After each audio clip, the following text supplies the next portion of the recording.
Time is a mysterious thing.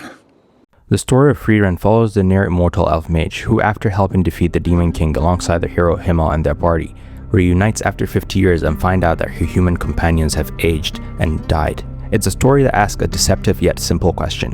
What does time mean when you have an eternity of it? But to fully understand this question from Frieren's point of view, we have to explore her relationship with three humans: her maternal figure Flamme, her friend Himmel, and her student Fern.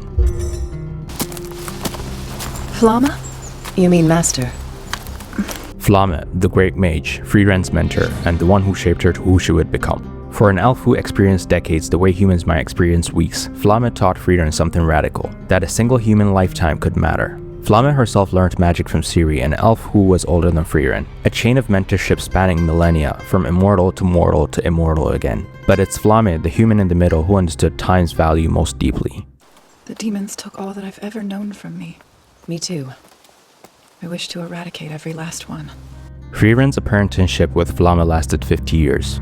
50 years of learning, of companionship and growth. To Frieren it was a brief chapter, a pleasant period in her long existence, but to Flamme it was her entire adult life. You're going to live a long life.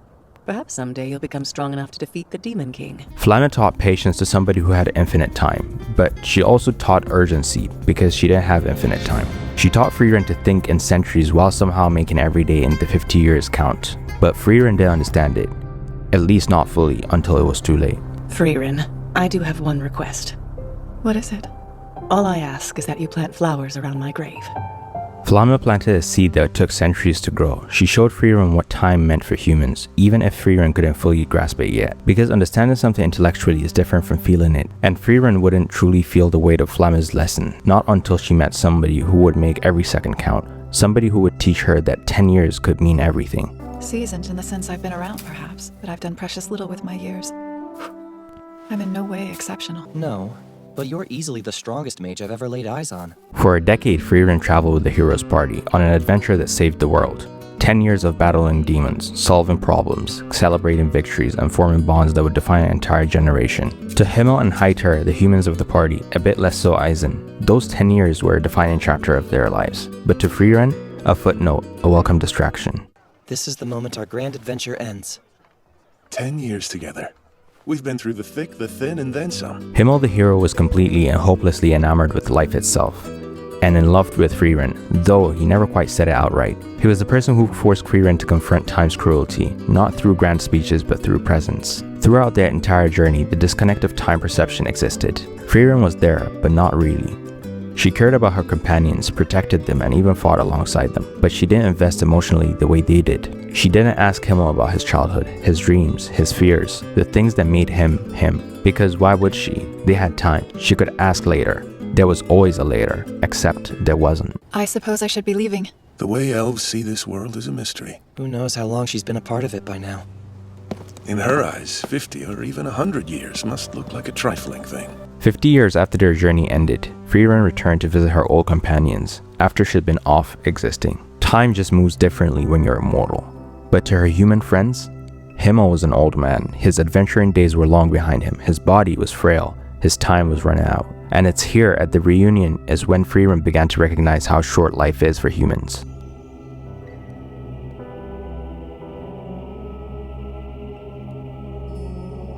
When Himmel died, Frieren cried, actually cried, because she finally understood the value of time. Himmel taught Frieren what Flamme couldn't convey. Time is something you spend, and every moment with someone is irreplaceable. Himmel tried to teach her to be present and actually live. She can't redo those 10 years, but she can learn from it and change. Flamme taught Frieren patience, Himmel taught her regret, and Fern is teaching her something harder, how to actually change. Fern, an orphan taken in by Heiter, the priest from the hero's party. When Heiter realizes that he's dying and Fern will be left alone, he asks Frieren to take care of her and take her on as an apprentice. Frieren eventually agrees, out of obligation to her old friend. Fern isn't just a student, she's Frieren's opportunity to be a person that she wished she had been for Flamme and Himmel. Frieren, please take care of Fern for me. Frieren is now in Flamme's position. But unlike when she was a student, Frieren is now aware. She knows that Fern would age and will grow and will eventually die. Frieren notices the details now. She remembers Fern's birthday. She pays attention to her favorite foods, her insecurities, and her small victories. I've been saving up in secret. So she is capable of saving. Frieren has become protective of Fern in a way that she never allowed herself to be with her previous companions. There's a maternal quality to their relationship, or more like the aunts trying to learn how to be the guardian. Despite their performance of civilization, demons haven't changed a bit since beasthood. Might makes right. Far more straightforward than us humans. Flamme spent 50 years teaching Frieren, pouring her life into her student, knowing she would probably be forgotten as a brief chapter. Now Frieren is doing the same thing with Fern, but this time not as a footnote. It's not a background noise while she waits for the next century to arrive. It's everything. It's absolutely perfect.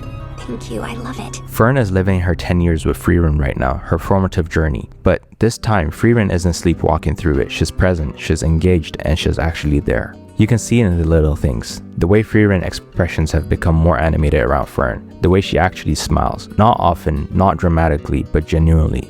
Fern represents atonement for Frieren. She can't undo her mistakes with Flamme. She can't bring back Himmel. She can't reclaim those lost memories, those unasked questions, those wasted opportunities to truly connect. But she can learn from them. In raising and teaching Fern to be a better mage, Frieren is teaching herself to become more human. Time still moves the same for Frieren. Decades will still feel brief, centuries will still pass, but now she's finally starting to live in the present.